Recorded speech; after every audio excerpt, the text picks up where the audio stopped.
Welcome back to the Gen X Experience. This is a special bonus episode, and I'm very excited to share with you that we have finally picked our winter book club pick. And the reason that I am so excited for this announcement today is our book is by a fellow Gen Xer, Brett Langley. It's his first book, and it is called Rocket Man, a True Crime Gen X Memoir. It's mystery, it's reminiscing, it's nostalgia, it's a tribute to his dad, who unfortunately was brutally murdered in a home invasion robbery in 2008. So it explores a little bit of that. Unfortunately, it's still an unsolved crime, but it also is a tribute to Brett's dad and the time he spent with him, and a look back at what it was like growing up as Gen Xers, which we all know was great music and fashion and weird hair, and just a simpler time with the internet. So I'm excited to share a brief little chat with Brett. We will have another full discussion of the book after we've all had a chance to read it in March, probably middle to late March. And this will give you plenty of time to read the book. And also, we're still deciding how we're going to do this process, whether we're going to just have Brett and I talk and you guys can send in your questions, or if we might do a little book club chat with the author. I'm not quite sure. So if you have any thoughts, let me know. And you can find all the information in the show notes. And of course, if you follow us on TikTok and Instagram, I will be posting more about the book and the book club podcast episode.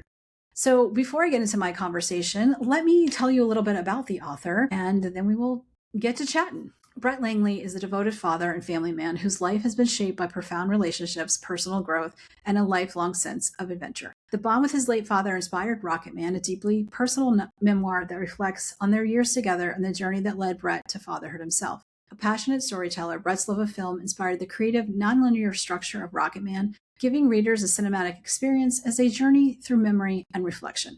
Although this is his first published work, Rocket Man represents a once-in-a-lifetime project, a labor of love, and a tribute to the father who shaped him. Brett lives in Tennessee with his wife and 2 children, where the tranquil countryside provided the perfect backdrop to bring his story to life. Through his writing, Brett celebrates family, adventure, and the enduring bonds that define us. So without further ado, let's get into my conversation with Brett so you can hear more about the book and also take a little journey back in time to 80s and 90s. Brett, thank you for coming on to do a special little bonus before we later in March, we'll talk about the book more. But tell me what inspired you to write a combination of a true crime and a Gen X journal. Yeah. Well, first of all, thank you, Blythe. Thanks for having me on the show today. I really appreciate the time. So I wrote Rocket Man. I classify it as a true crime Gen X memoir. As you mentioned, there's kind of 2 components of it. The book starts the day that I learned that I lost my father in 2008. It was February 28th. In 2008, I found out that my dad had been killed as part of a home invasion robbery at his house. And after hearing that news, it was completely unexpected to me. The book is, a reflective piece on kind of everything leading up to the crimes. It's a non-linear book where it starts kind of from the end and then it kind of leads you up to what had happened with the book. Like I mentioned, it's kind of got 2 components of it. It's got the true crime element of it and kind of outlining everything that we know about the crime. It is an unsolved crime, so there is that piece of it that's kind of interesting. We feel like was more people involved than what ended up happening with it. But my main focus of the book was to write, a journal that documented the years I had with my father that I loved. I loved growing up Gen X. I was born in 76 in a suburb of Detroit, and I moved around quite a bit when I was younger.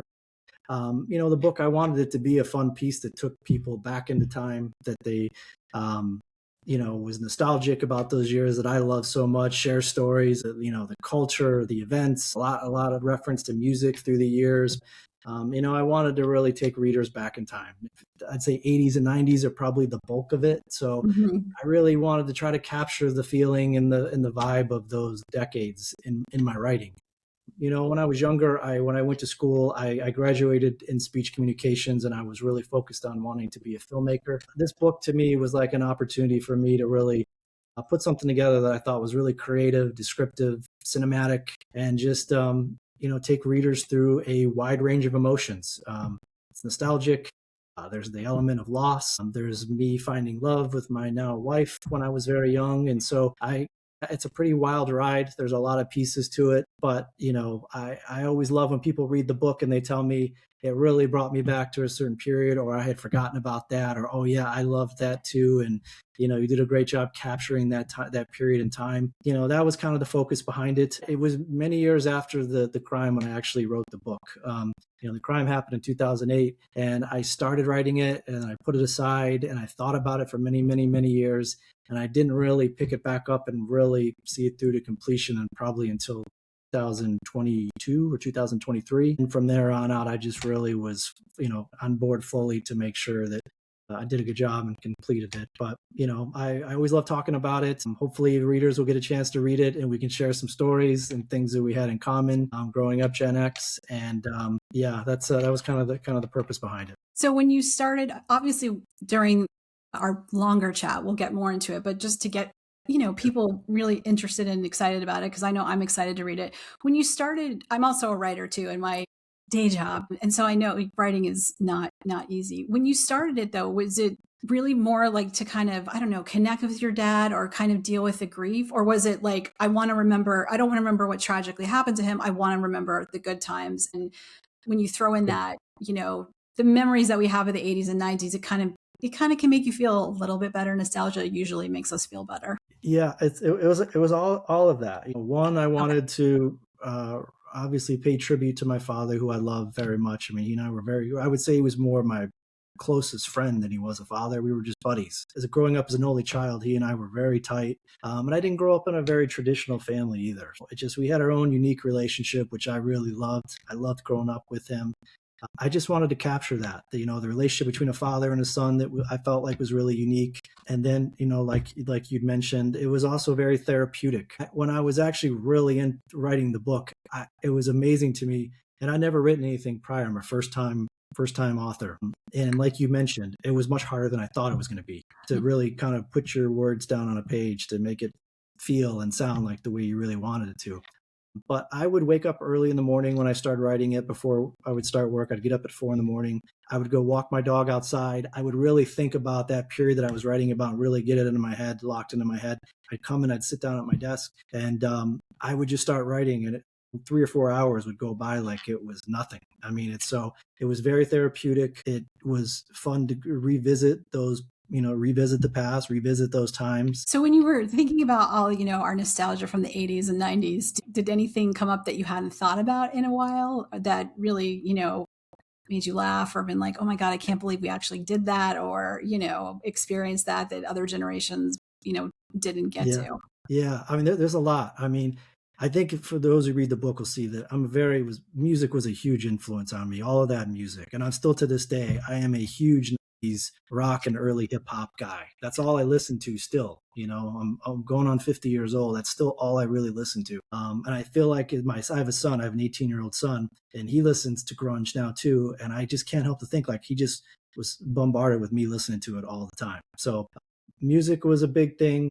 For me as a kid, I was really into some of these, like, I guess, alternative sports, bikes, skateboards. I was into breakdancing for quite a while when I was really, really young. So I went through all these little phases, and I've always been somebody that once I got into something, I really got like hooked into something. I put all my effort into it, and it was like an obsession. That's all I would do. And so there's all these little points in time. I mean, to me, I don't think there's anything more 80s than like breakdancing or Right. early 80s. Did you watch, what is it, Break In and then Break Into Electric Boogaloo? Yep. Yep. I was very much into those movies. I was very much into Rad with my bikes. There was a movie called Rad. Yes, I remember. There's a whole following on that. They just released it in the theaters over the last couple of years. I took my son to go see. I grew up with that. It was I wore that VHS tape out watching that movie. So, but the music is a big thing. I got to go see Lollapalooza in '92 in Atlanta, and you look back on that lineup of bands that were in that concert, and it's just mind-blowing that they were all together in that same single show. I feel like Gen X, we had some of the best music because we had, I feel like my parents definitely, they were like the tail end of Silent Gen, but I feel like they influenced my music taste because we had music. I mean, we'd have the Beach Boys on. My mom was listening to Barbra Streisand. Then we'd have like country music. Like we had all kinds of, Neil Diamond, all kinds of that playing. And they'd listen to the oldies station. And then I remember my dad bought me Duran Duran 7 and the Ragged Tiger, like the cassette. And I was so So yeah, I Yeah. feel like our generation, especially, we had the music that our parents grew up with that they exposed us to, and then our constantly evolving music. I mean, we listen to so many different things. I still have all of my CDs. I refuse to get rid of them. Yeah. But when I look at them, I'm like, okay, here's Inya. Here's like, I loved Enya. I yeah, loved, or I always get Enya and Enigma, I think. Is oh Enigma yeah, was a whole different thing. yes, yeah. Enigma. I have that, and then I have like Depeche Mode, and then Poison. Yeah, like we were really, I think our eyes were open and our ears to just so much different thing. And I do think that brings up so many memories, like when you hear, Well, songs. so like you mentioned a good point. So in writing this book, and it's a mesh of my dad and myself throughout the book. But his music, he was a soft 80s soft rock guy, I feel like. And so I built a soundtrack that's on Spotify for the book. Like, it's like a collection of music from my dad's era all through mine. And I tried to capture like all those eras, and it's like a 4-hour playlist I'll put that in the show notes because from the that'll be, 70s, yeah. through the 90s. But bands like Rod. My dad was a massive Rod Stewart fan. Elton John too. Those two artists, anytime I hear them, they remind me of him, and I love those artists so much now because they remind me so much of him. So I'm a huge fan of those. But like you mentioned some of the early stuff too. Like, I've always been like the more aggressive rock rap stuff. Like in the 70s, like a huge Zeppelin fan. I like the Southern rock bands. I grew up, even though I was born outside Detroit, I grew up in Atlanta most of my youth. So I like those Southern rock bands, Leonard Skinner, Allman Mhm. Brothers. Yeah. That's who I love going to Allman Brothers concerts.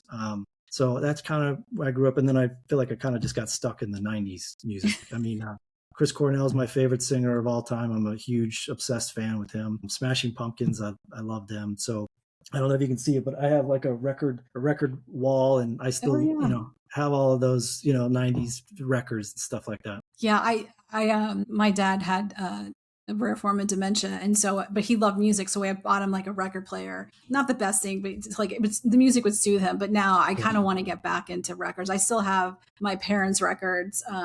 Strangely enough, all the records we had from the '80s are not there. I don't know what happened to them, but like we had soundtracks to Flashdance and I Yeah. think Karate Kid and like Yeah. Top Gun, but I also had other music, and I don't know what happened. Like, luckily, I still have my Purple Rain record in like mint condition. But yeah, I feel like vinyl has also kind of come back in, and it's just fun to.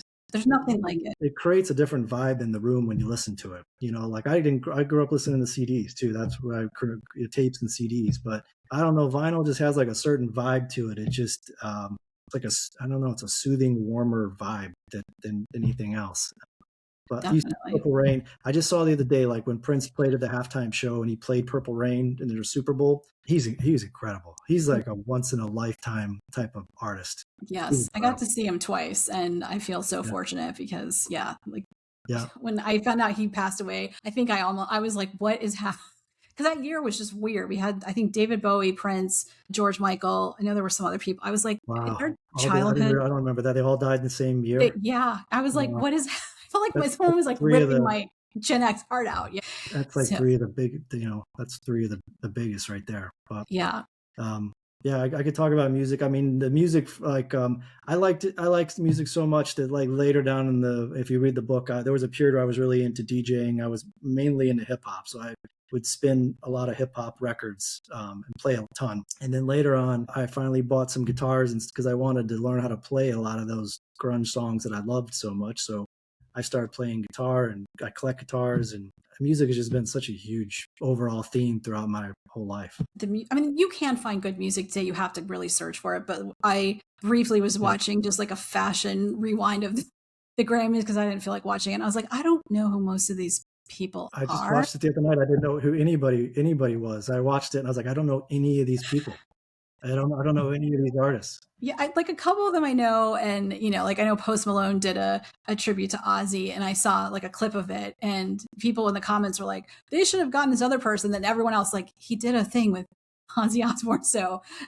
And I thought it was cool too because you just think Post Malone is one way, and he really actually can sing, and he's very talented. And I think it's awesome when younger artists are they realize Ozzy Osbourne had a big impression on them, and What made me a huge Post Malone fan is that during COVID, when he and Travis Barker did that Nirvana set, and they oh, streamed out of his yes, house. I forgot about that. Was that was So really good. I would really that made me a huge fan. I thought they did a really good job of that. I mean, that was I watched that probably 8 or 10 times, I think. I loved it. I thought they did a really good job. I mean, That was a and just cool thing about COVID is like artists would get on and play sets and, get together. And there was a DJ that I followed and he would just, it was like, I'm like, thank you. We need something besides getting on and yeah, doing Zoom meetings. And yeah, but I feel like yeah, music has changed. And I also feel like with, the way the world is right now, there's a longing for nostalgia. So I'm so excited to read yeah, your book. And I'm sorry that it had to come out of, dad's tragic murder because that's horrible. But yeah. I'm excited to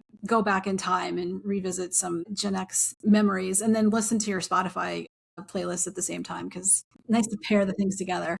It's, like, been evolving. I've added stuff to it, and, like, what something that's come up recently with it is that, like, Ambrosia, is that right? Ambrosia, am I saying that right? So a couple of those songs, like, it's immediately when I heard them, I was like, "God, this reminds me so much of my dad." Like, I just didn't even realize it, but, like, driving around in the car with him when I was a really, really little kid, that he would be playing that, and I think he was a big fan, and I just never really paid attention to it. But now when I hear it, it reminds me of him so much. And that car that we had during that period, it was like a Lincoln Mark V, but I had to go look it up. And like, like that whole period, like, when I wrote the book, my ultimate dream with this book would be to have it be able to make it into a movie where I could really like capture and recreate where like someone watches, they feel like they're in the 80s, they're in the 90s. Like that would be to me the coolest thing I could ever do.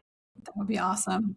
So like all of that stuff, the fashion, the cars, the music, all of that stuff, like recreate all that stuff. Another thing too, like the structure of the book is non-linear, so it's out of order. And that's me and my obsession with Pulp Fiction that came out in Mhm. 94, that movie. Like that movie blew me away. And this book is you could just tell it's like was inspired so much by that because I'd never seen a movie kind of out of order where you would watch it and you piece it together at the end, like what happened when. Yeah, it was funny. I remember that movie. I was old enough to go see it, obviously, but my brother, he's 4 years younger.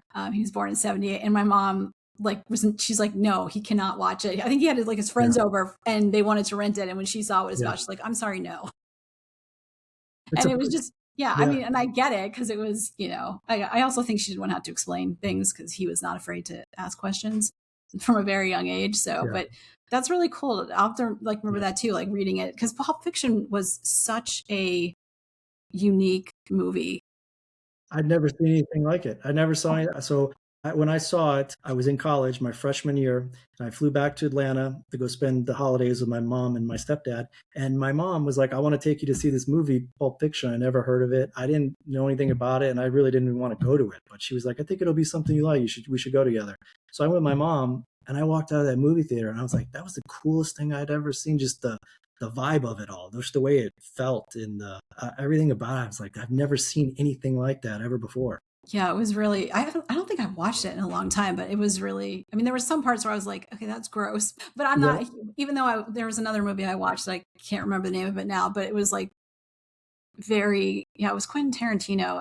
There was like Mr. Pink and Mr. Whatever. I can't remember the name of the movie, Reservoir but Dogs. Yeah, yes, it was so violent, but I really loved it anyways because, it was just so unique. I mean, there are some unique movies. I just watched Sinners, and it's like a horror movie, but kind of not. And I was like, oh, because I'm not a big horror fan, even though we grew up with, like Freddy Krueger and all that stuff. And it kind of reminded me of movies from like back in the day because it was just very creative and a little weird.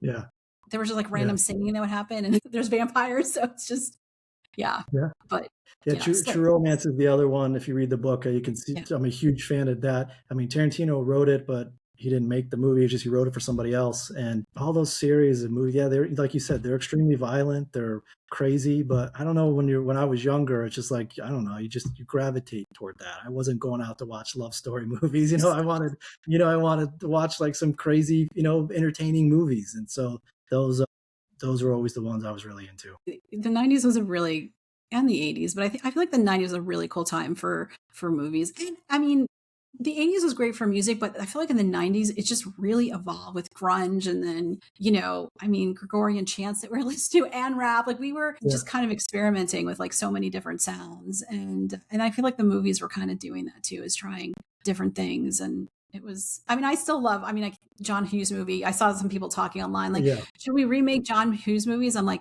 Please do not touch them.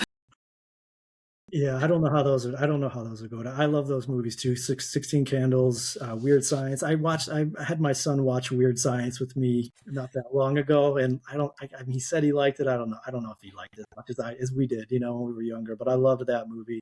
Um, yeah, all those movies were so much fun. Like you said, the music, the grunge, when that started for me, it was like it was like it came out of nowhere. Up until then, I was really into rap music. I liked the early rap, NWA, Eazy-E, all the gangster rap stuff. I liked all of that. And that first time I heard Nirvana, "Smells Like Teen Spirit," I just was latched onto it and became so obsessed with it it just put me on that path where that's all I wanted to listen to. I got really into Soundgarden. Pearl Jam had their Alive video they came out with at that time, and those just became that's the only thing I really listened to after that. Yeah, that Seattle sound like really kind of took over thing. And it kind of, I felt like it embodied that, they were calling us the slackers, I think in the 90s is when that term came out. And it kind of just Yeah, represented how we were all kind of feeling. And, because I remember being in high school and I don't know what year it was, maybe my sophomore year. They're like, so you guys are going to be the first generation that probably won't get Social Security because it's going to be bankrupt by the time that you're old. And I'm like, thank you for making us feel so great about our future. yeah. I feel like that music was like, oh, great. And we didn't trust authority, even though we listened to our parents and authority because we didn't want to get in trouble, but we didn't trust them, so. I feel like when you're young if you're young in that whatever generation you're in, I feel like when you're young, you're always looking to kind of latch onto something that's kind of rebellious or something that's new, that's kind of coming out and kind of gives you like an identity or something that you relate to and you latch onto. I feel like that was kind of that grunge rock, era for me during that period. I was 17 years old, I think, when that came out, 16 or 17, right around there. Yeah, yeah, because for our parents, it was rock and roll music because that was so, like racy at the time. And for us, I feel like, Yeah, yeah, it was like rap and grunge. So, well, yeah, this is going to go on forever. I don't put us up yeah, because, yeah, so and we're going to talk again in March. We'll figure out sure, the date. But yes, I hope your book is available on Amazon. Okay, yeah, so yeah, everyone pick up Rocket Man, a True Crime GenX Memoir.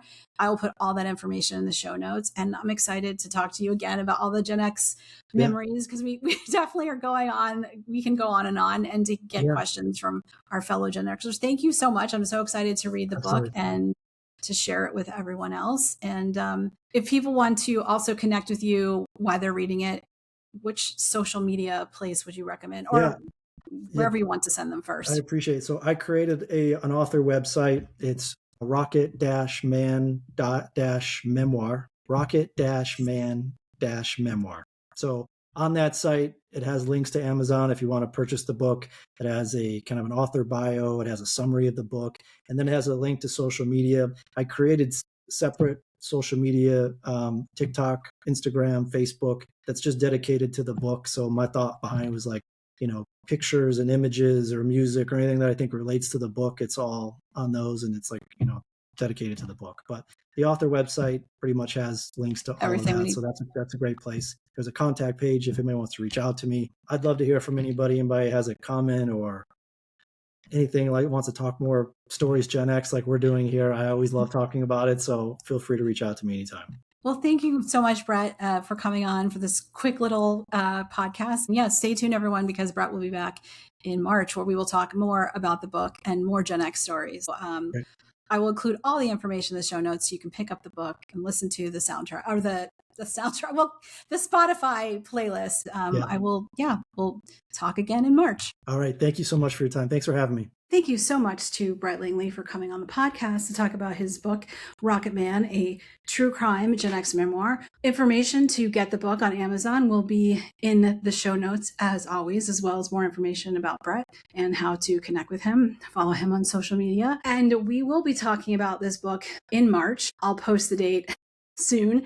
It will probably be either the middle or towards the end of March that we will have our little book club. So it gives you time to read the book and come up with your questions that you can ask Brett. And we'll decide, maybe we'll do book club style. Maybe it'll just be him and I, and you guys can ask your questions. We'll figure it all out. I hope you enjoyed this little bonus episode announcing our winter book club pick. And until next time, my fellow Gen Xers, don't you forget about me, because I will not forget about you.